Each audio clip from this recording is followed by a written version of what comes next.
모션이 너무 어려워가지고 못하겠어요. 나는 둔해서요. 그런 사람이 없죠. 이건 몸치라도 뭐 다 할 수 있는 거니까 집에서 혼자 거울 보시고 연습해서 잘 했으면 좋겠습니다. 말씀 제목 뭐라고요? 영생이신 목자 예수님입니다. 오늘 맥주 감사절이죠. 맥주 감사절 성경에 맥주절을 지키라 이렇게 얘기하고 있습니다. 우리 출애굽기 23장 16절 말씀을 한번 볼까요? 맥주절을 지키라. 이는 내가 서거하여 밭에 뿌린 것의 첫 열매를 거둠이니라. 이렇게 맥주절을 지킬 것을 얘기하고 있습니다.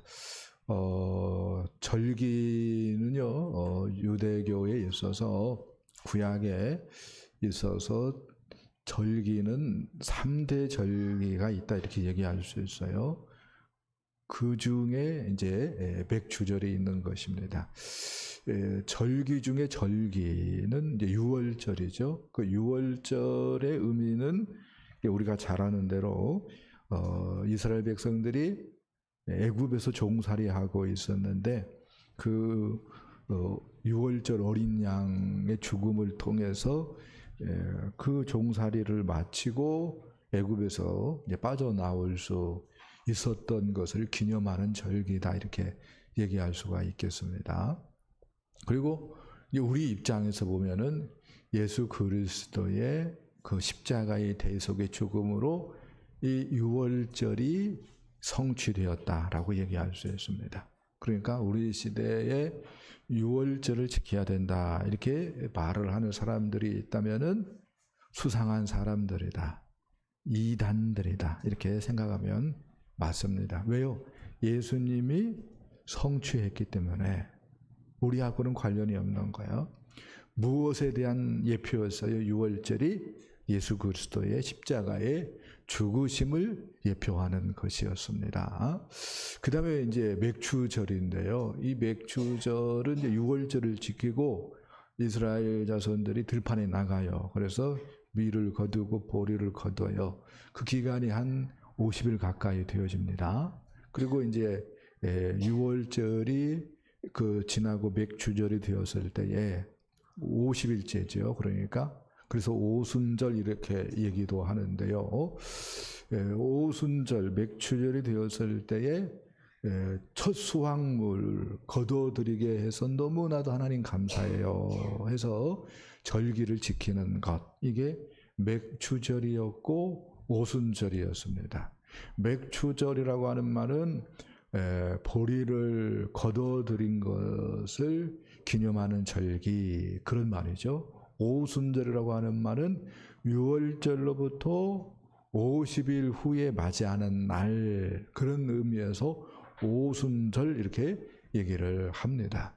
그런데 이 오순절, 이 맥주절도 예수님께서 우리 죄 문제를 해결하기 위해서 십자가에 못 박혀 죽으셨다가 3일 만에 부활하시고 40일 후에 승천하시고, 할렐루야, 승천하신 후에 예수님이 하나님 나라 왕이 되었죠. 할렐루야. 그 왕된 것을 기념하는 뜻에서 주의 백성들에게, 하나님 나라 백성들에게 성령을 부어주셨습니다. 이렇게 성령을 부어주심으로 말미암아서 오순절, 맥주절도 예수님이 성취하셨다 이렇게 얘기할 수 있습니다. 할렐루야.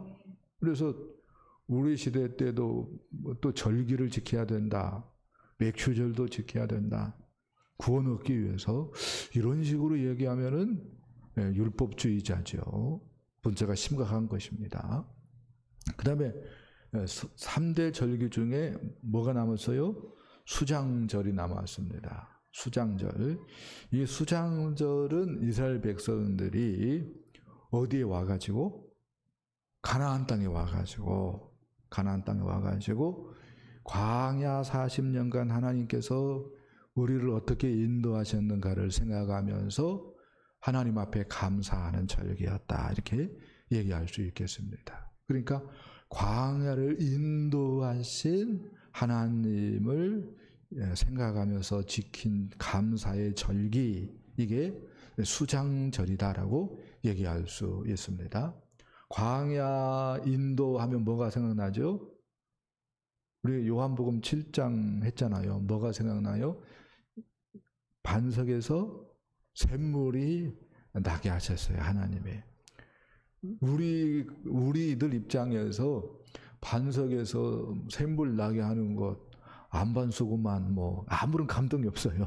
근데 광야를 지나다가 다 죽게 생겼는데 숨이 꼴깍 넘어가는 그 순간인데 하나님이 반석에서 생수를 터뜨려 가지고 다 배불리 먹고 살게 했다. 잊을래야 잊을 수 없는 거예요. 무슨 말 이해되죠?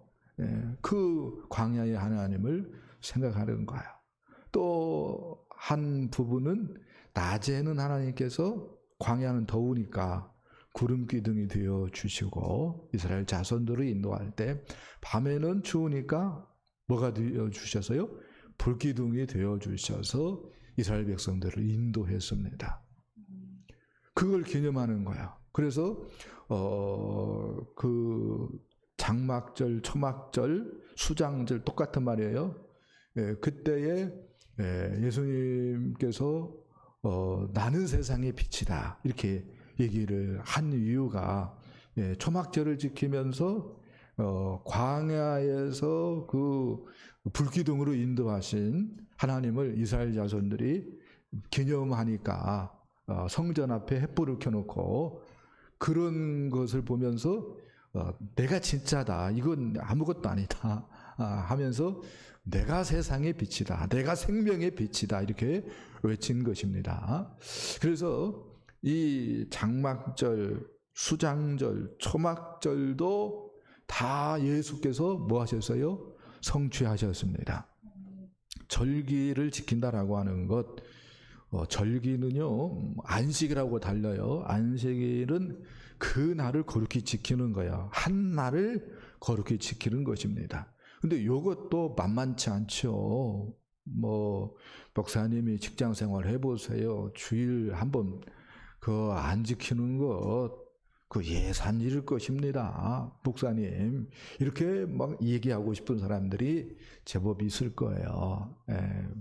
제가 직장 생활도 해봤다고 그랬어요. 그러나 그리고 한 3개 정도는 3개 정도는 처음에는 주일날로 출근하는 회사들이었는데 다 주일날 쉬게 만들었습니다. 제가 뭐 다른 얘기, 다른 시간에 얘기할 수 있을 것 같고요. 그건 중요한 게 아니고, 근데 절기는요 8일 동안 쉬는 거 골라요. 8일간 아무것도 안 하고 쉬는 거예요. 말씀 듣고 예배 드리면서. 그게 가능하겠어요? 가능하겠어요? 그러니까 뭐요, 뒷구멍으로 다 호박씨 까는 거죠.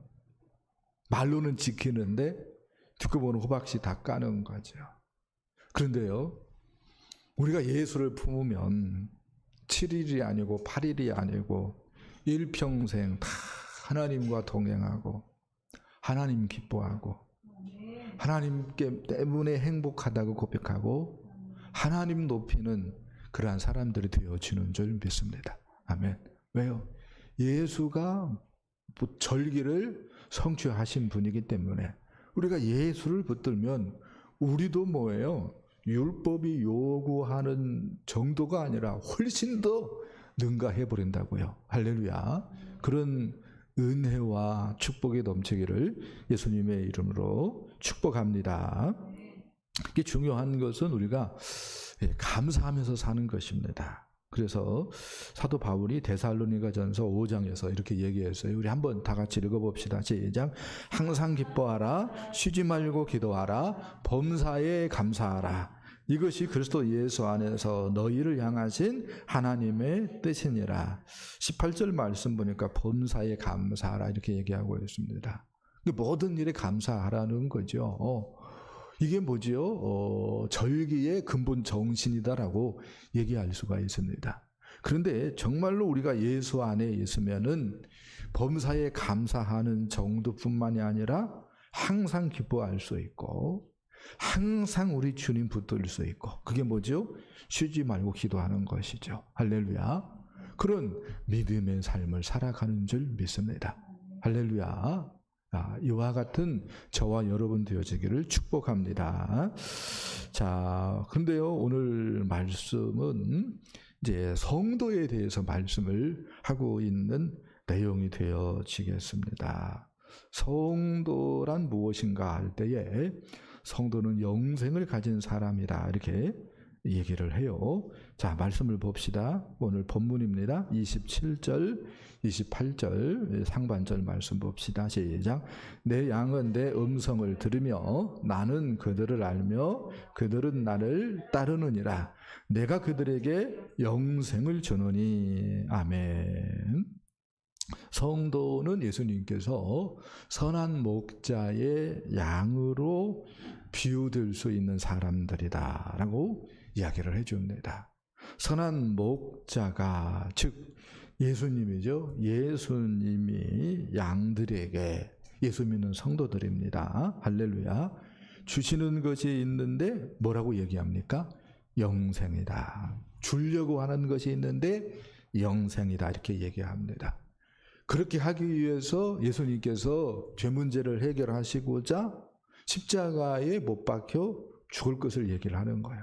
그래서 내가 스스로 목숨을 버린다 이런 말씀을 하시는 것입니다. 왜요?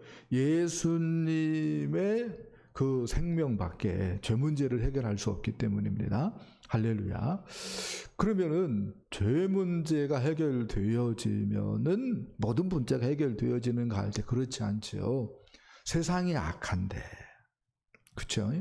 마귀가 있는데, 그렇죠? 그다음에 우리 속에 뭐요? 옛 본성이 있는데, 그래서 중요한 게 뭐죠? 주님께서 부활하셔서 우리에게 생명이 되어 주시는 것입니다. 그래서 주님께서도 뭐라고 얘기하는 거예요? 나는 다시 얻을 권세도 있다. 이런 권세를 내가 받았다라고 말씀을 하는 것입니다. 그러니까 예수님께서 우리에게 주시기 원하는 것이 영생이 있는데 그 영생을 위해서 예수님 두 가지를 하시는 거예요. 하나는 당신의 목숨을 내놓는 거예요. 또 하나는 부활하셔서 우리에게 찾아오셔서 새로운 생명이 되어 주시는 것입니다. 할렐루야. 그렇게 되어졌을 때 언제 어디서든지 무엇을 누리는 사람이 될 수 있습니까? 예수 믿으면 영생을 누리는 사람이 되어지는 겁니다. 할렐루야. 그렇게 하기 위해서 예수님께서 십자가의 길을 가겠다. 부활할 것이다. 이렇게 말씀을 하고 있습니다. 그래서 예수님께서 요한 1서 5장 12절에서 이렇게 얘기를 해요. 함께 읽어봅시다. 시작. 아들이 있는 자에게는 생명이 있고 하나님의 아들이 없는 자에게는 생명이 없느니라. 딸만 있는 사람들이 이 말씀 듣고 더욱더 기분 안 나빴으면 좋겠어요. 아들 없어서 서러운데 교회까지 왔는데 아들이 있는 자에게 생명이 있고 아들이 없는 자에게 생명이 없다 이러냐? 그런 말이 아니죠. 하나님의 아들입니다. 예수님입니다. 내 인생에 예수님이 있으면은 생명이 있다는 거야.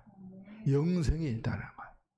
근데 내 인생에 내 삶에 예수가 없으면은 생명이 없다는 거야. 아무리 부자고 뭐 장차관이고 국회의원이고 다 뭐예요? 헛것이고 헛개비고 진짜 중요한 건 뭐다고요? 예수님이다는 거야. 예수님이 있어야 뭐예요? 영생이다는 거야. 왜 그렇지요? 예수님만큼 우리를 사랑하는 분이 없어요. 사랑해서 우리 위해서 목숨을 내놓았어요. 예수님만큼 능력자가 있어요? 없어요? 없어요. 죽음 가운데서 일어나신 분. 승천하셔서 온 우주의 주권자가 되신 분. 이 분이 인생에 있으면 뭐죠? 그냥 뭐예요? 영생인 거예요. 믿어지기 바랍니다. 근데 이 분하고 담쌓고 사는 거예요. 이 분하고 원수 맺고 사는 거예요. 그러면 그게 뭐예요? 영 버릴 수 있는 거죠. 자기 딴에는 뭐예요? 폼 잡고 미안합니다. 개질할 수 있지만 그게 뭐예요? 지옥 사는 거야. 성경이 그걸 얘기하는 거예요. 그래서 아들이 있는 자에게 생명이 있고 영생이 있고 아들이 없는 자에게 생명이 영생이 없다. 이렇게 얘기를 하고 있는 것입니다. 그래서 정말로 기쁘고 행복한 삶, 영생을 누리는 그것은 무엇이냐라고 얘기할 때에 요한복음 17장 3절에서 이렇게 얘기했어요. 영생은 곧 유일하신 하나님과 그가 보내신 예수 그리스도를 아는 것이니이다 라고 얘기를 했어요. 예수님께서 영생은 유일하신 참 하나님과 그 하나님이 보내신 예수 그리스도를 아는 것이라고 얘기를 예수님께서 하신 거예요. 예수님께서. 잘 생각 한번 해보세요. 예수님과 내가 혹은 하나님과 내가 어떤 관계인가? 어떤 사람들은 교회를 다니기는 다니는데 가까이 하기에는 무서운 분으로 하나님을 알고 있다면 그 사람에게 무슨 기쁨이 있겠어요? 통장에 돈이 없으면 엄마 나 죽겠네 그렇게 고백할 거라고요. 무슨 말 이해되죠? 예수님과 붙어 있는 것이 부담스러운 거예요. 예수님을 알아가는 것이 부담스러운 거예요. 또 예수님을 의지하기에는 내가 세상을 너무 사랑하는 거예요. 세상이 좋은 거예요. 그래서 예수님과 의도적으로 거리를 두고 싶은 거예요. 그런 사람이라면은 예배가 지루할 것이고요. 주일날이 죽일날 같은 생각이 들기도 하고요. 가끔. 왜요? 꽃구경도 가야 되고 축제도 가야 되고 그러는데 목사님이 사모님이 전화도 하고 신방도 오고 그러니까 이거 어쩔 수 없고 해서 이놈의 죽일날 그렇게 생각되어진다면 이렇게 얘기할 수 있죠. 교회는 다닌다 할지라도 영생은 누리지 못하는 거야. 거꾸로 해야 된다고요. 하나님이 정말로 어떤 분이에요? 너무너무 좋으신 분. 눈물을 나게 좋으신 분. 그러니까 누구를 보내주는 거예요? 원수된 우리를 위해서 독생자를 보내주신 거야. 아멘. 예수님 누가 죄인을 위해서 죽어줍니까? 그런데 예수님은 우리를 위해서 죽어주셨잖아요. 부활하셔서 우리에게 영생이 되어주시잖아요. 아멘. 이 예수님을 어떻게 해야 돼요? 온몸으로 품고 알아가려고 해야 돼요. 여기 서 있는 목사하고 척을 진들 무슨 일이 일어나겠어요? 그러나 하나님하고 원수가 되어진다. 예수님하고 원수가 되어진다. 이건 뭐예요? 그때부터는 뭐예요? 행복 끝 불행 시작인 거죠. 거꾸로 해야 되는 거죠. 지혜가 있다면. 할렐루야. 하나님의 천지를 지으신 분이고 천지를 다스리는 분이고 예수님이 그 하나님의 아들이시고 지금은 하늘과 땅의 모든 권세를 가지시고 하늘 보좌에서 모든 것을 통치하시는 분인데 그분한테 잘 보여야 되죠. 할렐루야. 그렇게 하는 것이 뭐예요? 예배하는 것이고, 그렇게 하는 것이 말씀을 듣는 것이고, 그렇게 하는 것 성경을 읽어가는 것이고, 기도하는 것이고, 순종해 보는 것이고. 할렐루야. 그게 뭐예요? 믿음인 거죠.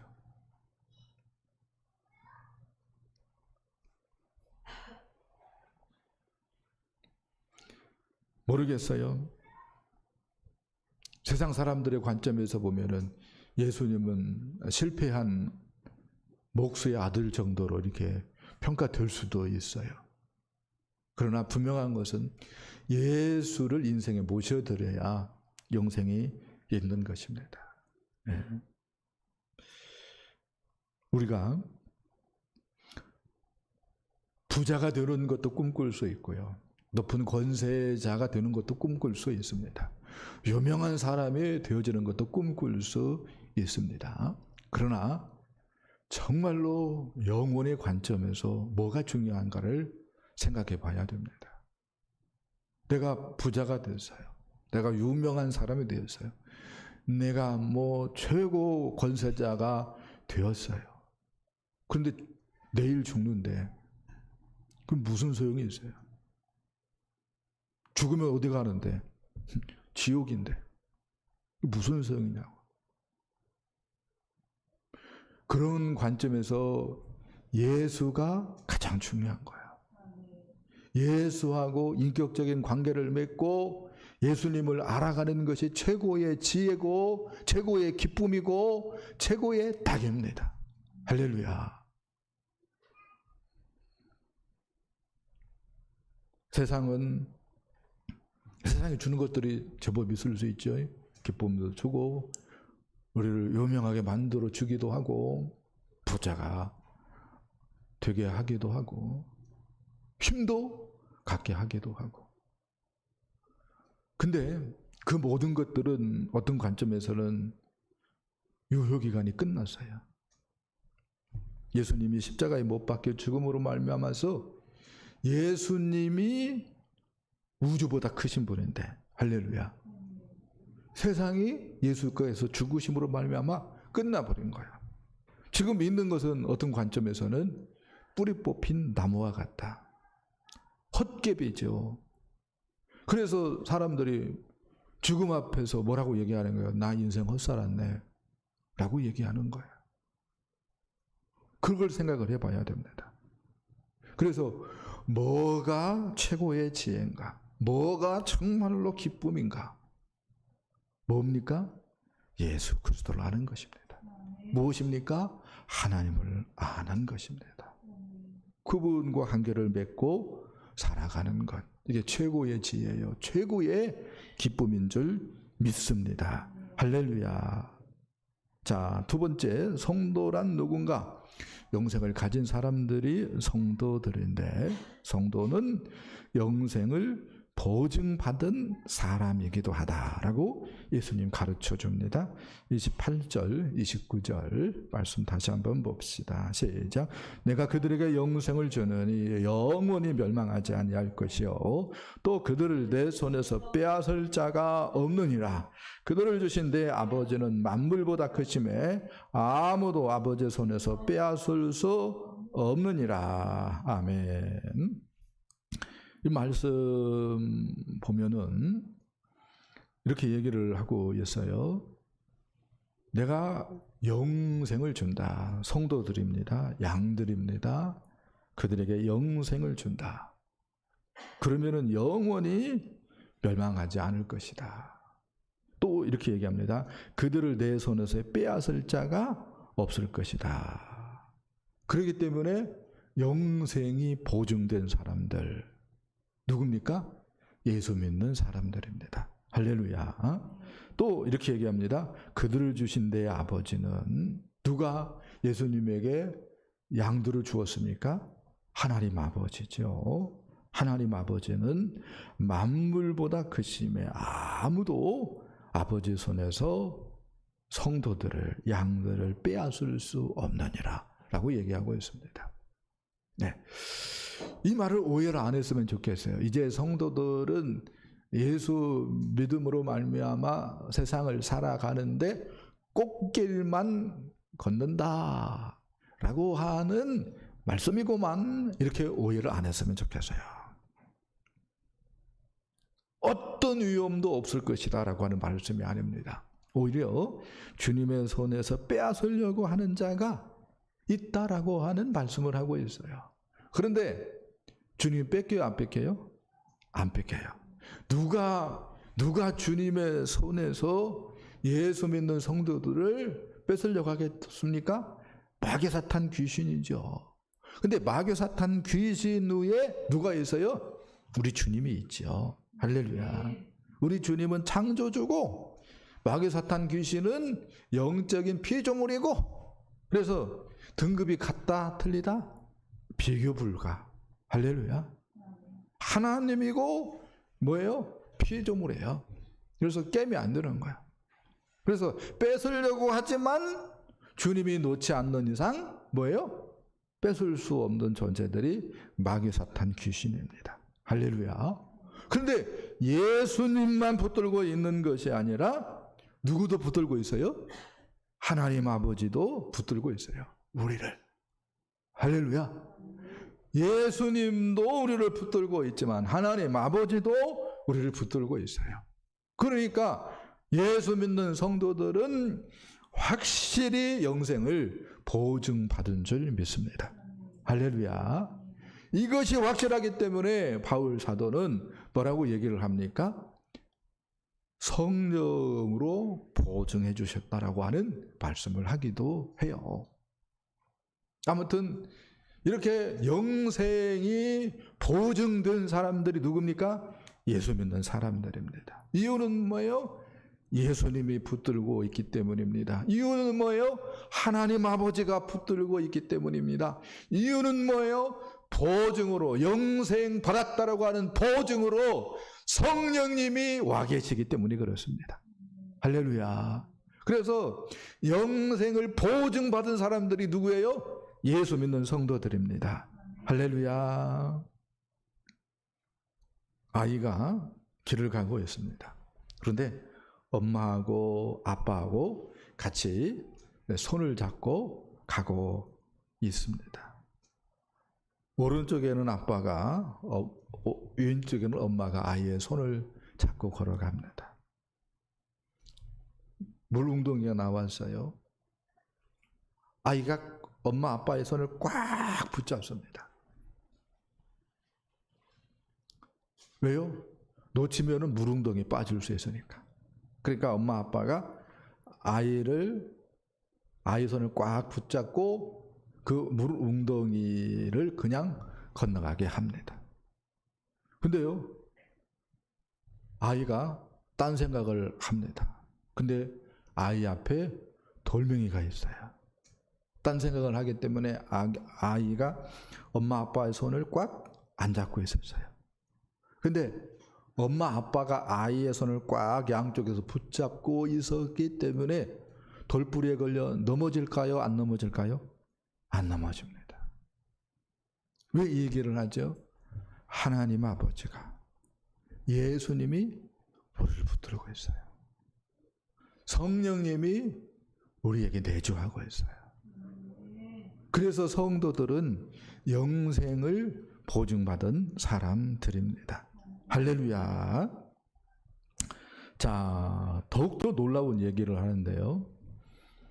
하나님 아버지의 뜻도 예수님과 같다. 이렇게 두 번째 말씀을 합니다. 우리 30절 말씀을 보겠습니다. 시작. 나와 아버지는 하나이니라 하신대. 아멘. 나와 아버지는 하나이다. 이렇게 얘기를 하고 있습니다. 이 말씀을 조직신학자들은 성부 하나님하고 성자 하나님 되신 예수님이 하나다라고 하는 그 주장을 이 말씀 가지고 펼쳐요.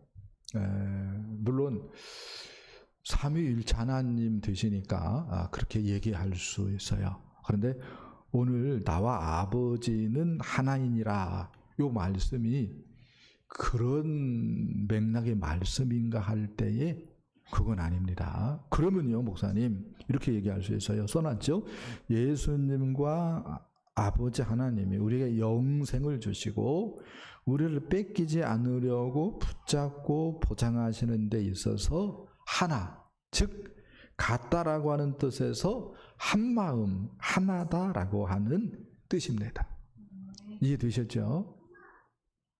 예수님이 예수 믿는 성도들에게 뭘 주셔요? 영생을 주셔요. 근데 하나님 아버지가 나는 거기에 동의 못한다? 그러면 이게 보통 문제가 아니잖아요, 이게. 근데 하나님 아버지도 예수님의 뜻과 뭐다는 거예요? 같다는 거예요. 할렐루야. 그런 의미에서 나와 아버지는 하나다. 이렇게 얘기를 하고 있는 거예요. 물론 영생 주시는 것만 똑같을까? 한 마음일까? 한 뜻일까? 할 때에 그렇지 않죠. 하나님 아버지하고 예수님은 모든 면에서 하나죠. 그래서 우리를 구원하시고 우리를 인도하시고 우리를 축복하시고 이런 모든 분야에서 하나님 아버지하고 우리 예수님은 충돌하지 않습니다. 할렐루야. 네. 그래서 우리가 이렇게 영생을 보증받았기 때문에, 그리고 하나님 아버지도 그 다음에 성령님도 다르지 않기 때문에, 예수님 뜻하고 다르지 않기 때문에 이렇게 얘기할 수 있습니다. 우리 인생에 무슨 일이 일어난다 할지라도 흔들리지 않아야 됩니다. 오직 믿음으로 살아가야 되는 줄 믿습니다. 할렐루야. 이런 말 하면 좀 무서울 수 있지만 조금 있으면은 대선을 하죠. 그 전에 국회 우리 기독교에 관련한 여러 악법들이 지금 올라가 있습니다. 그런 법들이 통과되어지고 그 다음에 계속해서 지금의 그 민주당이 정권을 잡고 한다면은 교회가 굉장히 어려울 겁니다. 굉장히 어려울 거예요. 한 일례로 예수 믿는 것이 유일한 구원의 길입니다. 이렇게 얘기하면은요, 누가 유튜브 영상 보고 고소 고발하면은 제가 벌금 물어야 됩니다. 몇백만 원 벌금 물어야 돼요. 근데 몇백만 원을 현금이 없어 못 문다 그러면 구속입니다. 그런 일이 벌어지는 거예요. 길가에서 전도하다가 누가 고소 고발해요. 차별했다고. 나는 불교인인데, 나는 무당 믿는데 기분 나쁘다. 차별 대우 받은 것 같다. 고소 고발하면은 또 뭐예요? 그런 일이 벌어지는 것입니다. 그런 일들이 있어요. 근데 설령 그런 일이 벌어진다 할지라도 예수를 붙들고 신앙생활하는 것을 우리가 흔들려서는 된다 안 된다? 안 된다는 거야. 왜요? 예수 믿는 것만이 유일한 구원 얻는 길이기 때문에 그렇습니다. 왜요? 예수 믿음으로 우리는 영생을 정말로 보증받은 사람들이기 때문에 그렇습니다. 할렐루야. 그래서 우리 인생에 무슨 일이 일어난다 할지라도 흔들리지 않아야 되는 사람들, 예수 믿는 사람들입니다. 할렐루야. 왜 이런 얘기를 하냐면요, 복음을 들었어요. 유대인들이 정말로 복음밖에 구원의 길이 없구나 그런 생각이 들어서 복음 듣고 예수 그리스도를 인생의 주인으로 하나님으로 모셔드립니다. 그런데요, 거기까지는 좋았는데 유대교 당국자들이 어떻게 합니까? 출교시킵니다. 출교시키면 어떤 일이 벌어지는 거예요? 직장에서 잘리는 거예요. 동네에서 내쫓기는 거예요. 가족들과 생이별하는 거예요. 아이고야, 예수 믿고 영생 얻는 것도 좋은데 이렇게 어떻게 사냐 사람들이 해가지고 유대교로 다시 돌아가려고 하는 사람들이 있었어요. 그런 사람들이 걱정돼가지고 히브리서를 초대교회가 쓴 거예요. 그 히브리서 내용 중에 이런 얘기가 있어요. 나의 의인은 믿음으로 말미암아 살리라. 또한 뒤로 물러가면 내 마음이 그를 기뻐하지 아니하리라. 이렇게 말씀을 했습니다. 의인은 무엇로 산다고요? 믿음으로 사는 거예요. 믿음으로. 그런 일이 벌어진다 할지라도 주께서 다스리고 있기 때문에 결과적으로는 유대교는 패망할 것이고 기독교는 승리할 것이다 라고 하는 그 믿음이 있어야 된다는 거죠. 할렐루야. 정말로. 그리고 시간이 흐른 결과 보니까 기독교는 뭐예요? 흥왕했죠. 할렐루야. 유대교는 쇠퇴했습니다. 그렇죠? 왜 그래요? 주님이 살아 역사하시기 때문에 그러는 거예요. 아멘. 왜 그런 거예요? 정말로 주님이 십자가에 못 박혀 생을 끝낸 분이 아니고 부활하셨고 승천하셔서 하늘과 땅의 모든 권세를 홀로 가지시고 온 세계를 통치하시기 때문에 그런 일이 벌어지는 것입니다. 할렐루야. 이 확신이 있어야 된다고요. 이 확신이. 그래서 무슨 일이 우리 인생 앞에 벌어진다 할지라도 흔들리지 말아야 됩니다. 아멘. 그런데 예수님을 알아가려고 하지 않는다면, 하나님을 알아가려고 하지 않는다면 무엇 때문에요? 돈 때문에. 무엇 때문에? 목구멍 때문에. 무엇 때문에? 남편 때문에, 애들 때문에. 그러면 결과적으로는 어떻게 되어집니까? 그런 사람들을 향하여 베드로가 이렇게 얘기를 합니다. 베드로 후서 2장 22절 말씀 봅시다. 시작. 개가 그 토하였던 것에 돌아가고 돼지가 씻었다가 더러운 구덩이에 도로 누웠다 하는 말이 그들에게 응하였도다. 그런 유혹을 이기지 못해서, 그런 그 미혹을 이기지 못해서 놓아버리면 뭐라고 얘기합니까? 개나 돼지하고 다를 바가 뭐냐고 얘기를 하고 있는 거예요. 하나님은 우리를 사랑해서 독생자까지 아끼지 아니하셨는데, 그게 장난이 아니잖아요. 예수님은 우리에게 영생 주기 위해서 십자가에 달려 마지막 피 한 방울, 물 한 방울 남기지 않고 다 쏟아주셨는데, 그리고 부활하셔서 우리 인생에 찾아오셔서 영생이 되어주셨는데 어떻게 등 돌리고 예수님 알아가려고 하지 않을 수 있습니까? 어떻게 하나님 알아가려고 하지 않습니까? 아니, 시간이 없으면 나를 세더라도 성경을 읽어야 되지 않겠어요? 그렇게 해서 하나님 아버지를 알아가야 맞는 것이고요, 예수님을 알아가야 맞다고 생각을 합니다. 잠은 다 자고, 세상 재미 볼 것은 다 재미 보고, 자기 할 일은 다 하면서 시간이 없다는 거예요. 도대체 영생을 어떻다고 생각하는 거예요? 영생을 얻지 않았다고 생각하는 거예요? 정말로 천국이 있다고 생각하는 거예요? 지옥이 있다고 생각하는 거예요? 어떻게 그럴 수 있습니까? 다른 일은 목숨 거는데 하나님을 알아가려고 하는데, 예수님을 알아가려고 하는 데는 그렇게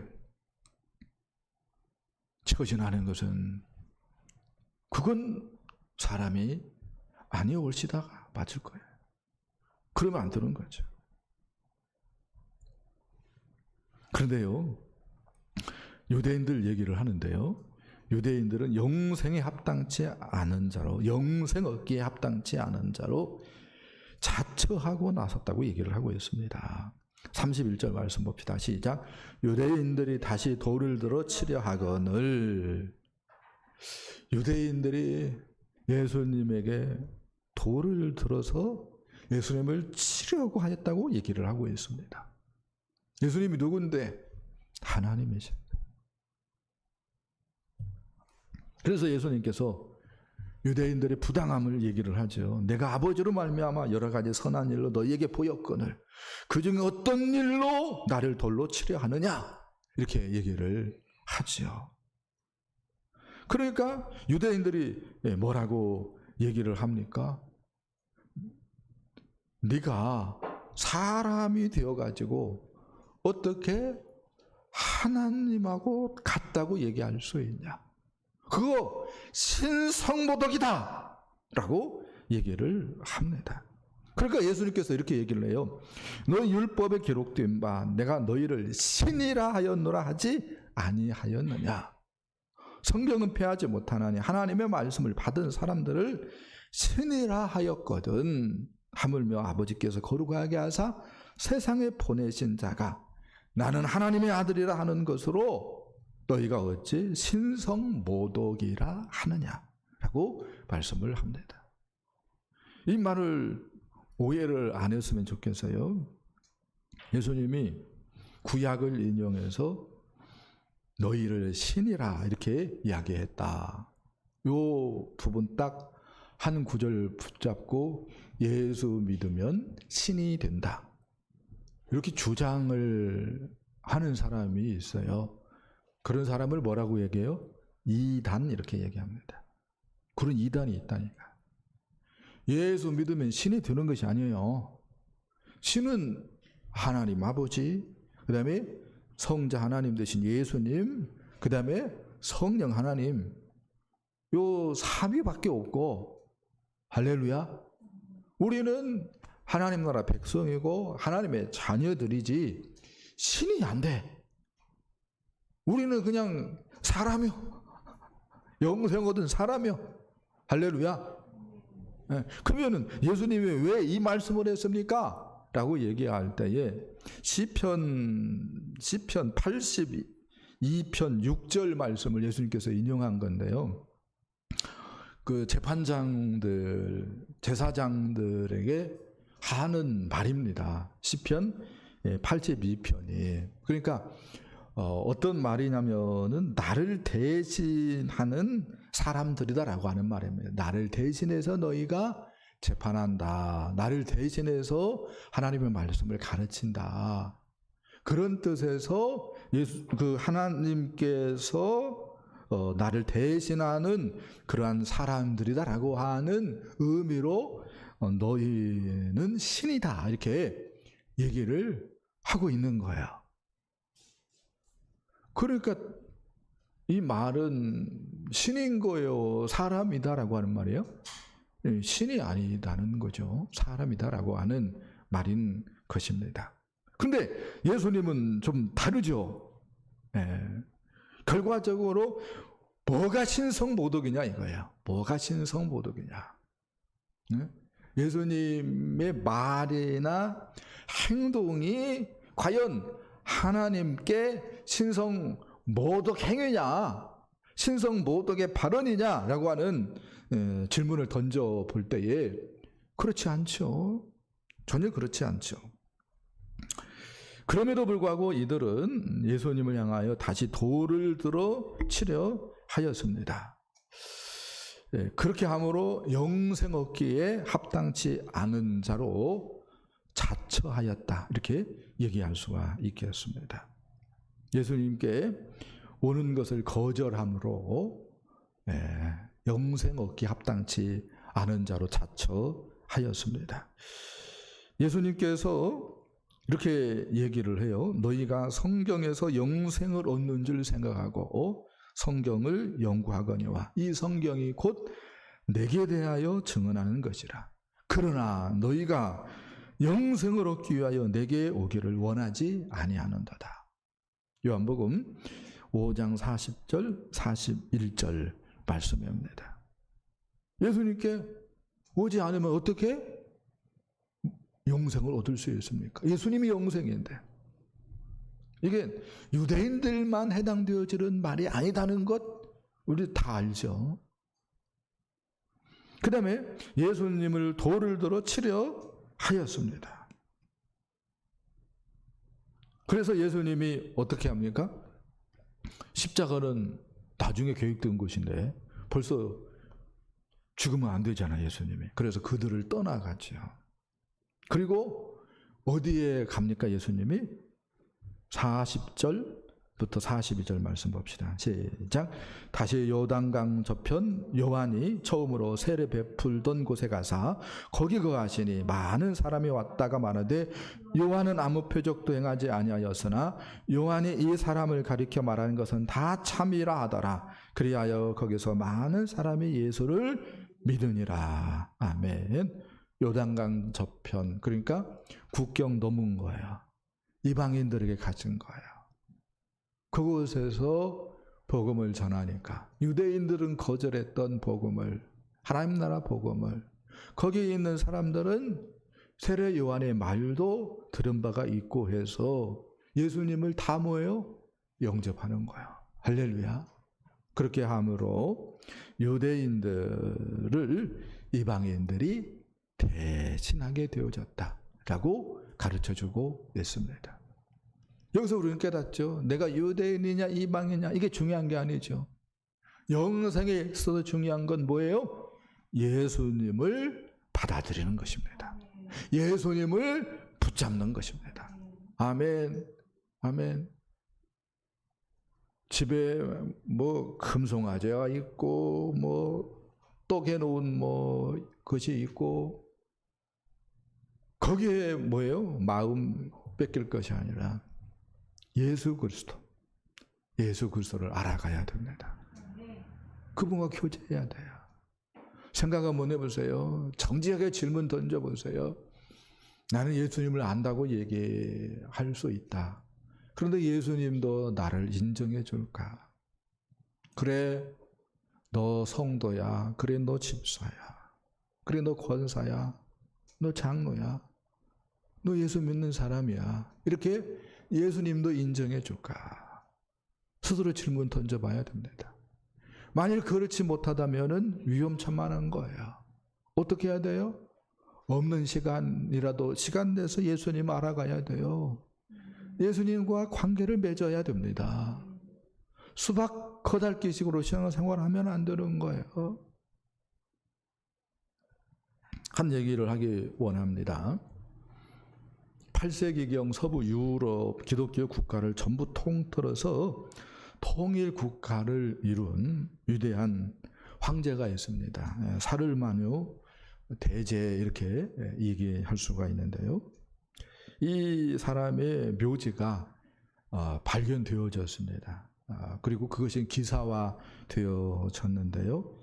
200년 전 이야기입니다. 근데 그 황제 그 묘를 발굴하면서 발굴하는 당사자들이 모두 다 놀래 기절할 뻔했다고 합니다. 이유는 뭐냐면은 황제가 그 황제의 보좌 위에 앉아 있었기 때문에 그렇습니다. 황제 복장을 하고 왕관을 쓰고 황제의 그 호를 또 왼손에 들고 그 다음에 오른손은 성경책을 가리키고 있었어요. 그리고 그 성경책의 성구를 정확히 손 가르치는 방향을 쫓아서 가서 봤더니 마가복음 8장 36절 말씀이었습니다. 사람이 만일 온 천하를 얻고도 제 목숨을 잃으면 무엇이 유익하리요? 아무리 뭐 유럽을 통일했다 할지라도 세계를 통일했다 할지라도 영생 얻지 않는다면, 그래서 지옥 간다면 그게 무슨 성공자겠느냐고 누가 얘기하고 있는 거예요?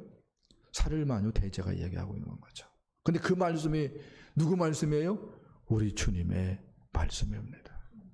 부자가 되는 것이 중요한 게 아닙니다. 유명한 사람이 되는 것이 중요한 게 아닙니다. 영생 얻는 것이 중요한 거예요.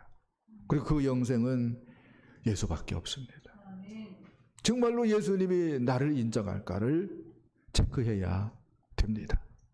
예수를 받아들이면은 영생인데, 할렐루야. 예수를 믿으면은 영생이 보장되는 것인데, 할렐루야. 이것보다 더 확실한 것이 뭐가 있어요? 여러분들이 깨어났으면 좋겠어요. 하나님께서 여러분들 심령에 예수가 영생이라고 하는 굳센 그 믿음이 새겨지기를 원합니다. 그래서 예수님을 붙들므로 말미암아서 모든 것을 걸고 예수님을 붙들므로 말미암아서 정말로 영생의 확신을 가지고 살아가는 저와 여러분 되어줄